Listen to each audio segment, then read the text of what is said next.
Welcome back to Inside Politics. Our guest today is Joe St. George, national political editor and Washington correspondent for the EW Scripps, the parent company for News Channel 5. Joe, we always know kind of what's going on in the campaign, what states are at play by where the candidates go, particularly in these final days.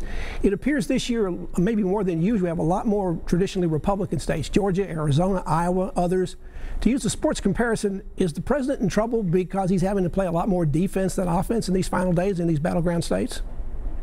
Well, Pat, he has a narrower path to victory. He's always had a narrow path to victory. He had a narrow path to victory in 2016.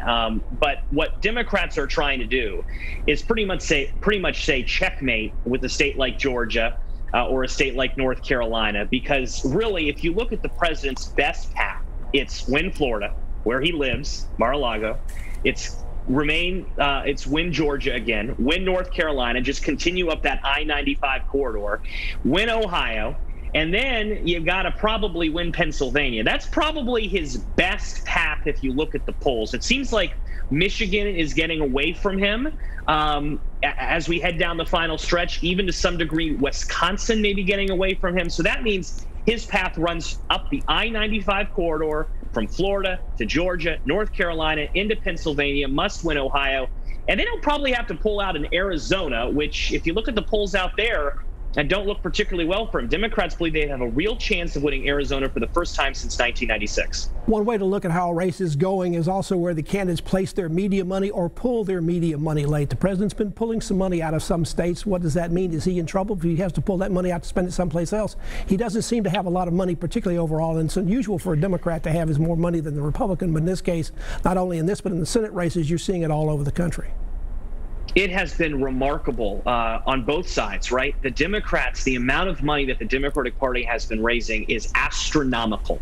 Joe Biden has raised $1 billion since the summer. And if George Washington and Abraham Lincoln were paying attention, they'd be rolling in their graves. I mean, these are remarkable figures. Jamie Harrison, the Democratic Senate candidate in South Carolina, $57 million in just one quarter. My goodness. At the same time, President Trump, if you look at the cash on hand numbers, doesn't have nearly as much money as Joe Biden has as we head into the final few days of this campaign. And that's remarkable because this is a president who basically has been able to raise money since 2017.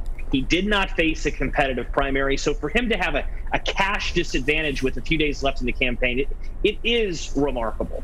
You covered the Supreme Court for Scripps. The court and its makeup has been a really good issue for Mr. Trump in 2016 to help get him elected president. It helped him increase the GOP majority in the Senate back in 2018. Some thought the nomination and soon-to-be confirmation of a third conservative to the court, Amy Coney Barrett, would galvanize his campaign and really bring him back on track this fall.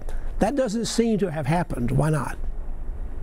Well, you know, to some degree, I think that the news cycle is just so rapid, right? And that Judge Amy Coney Barrett didn't make a drastic mistake or an error during her confirmation hearings. It was certainly not like the Brett Kavanaugh hearings from earlier in the Trump administration. So I think what happened with the Supreme Court pick, and if you're going to summarize it really quickly, is that evangelicals just had one more reason to vote for President Trump, but they're probably were going to vote for President Trump anyway to begin with.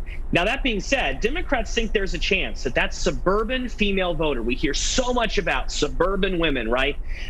They believe that perhaps all this talk that Roe v. Wade could be overturned, perhaps that makes a suburban women voter who didn't vote 4 years ago or perhaps voted conservative 4 years ago, maybe they'll vote for Joe Biden this time. But we'll find out in a short order. Now, some progressives in the Democratic Party are wanting to expand the size of the Supreme Court in the future and weaken the impact of those Trump appointees. Biden says he's not a fan of that, but he's now announced he's going to appoint a blue ribbon bipartisan panel to study the overall reform of all the court system at the federal level. Isn't that called kind of punting that issue until after the election?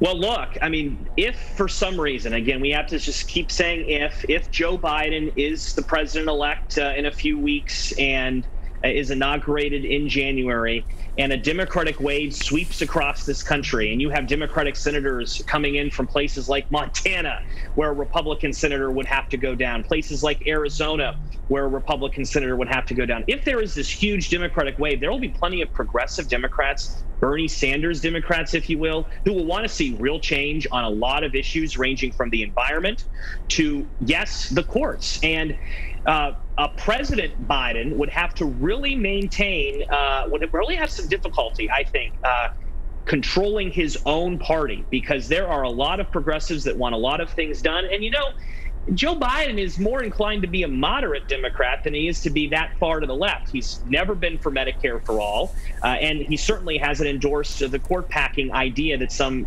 Democrats like. So we shall see, but that's what likely a January or February or March looks like in a Biden administration, should he win on election day. We're talking presidential politics with Joe St. George, national political editor and Washington correspondent for EW Scripps, the parent company of News Channel 5. Back to continue our conversation after these messages.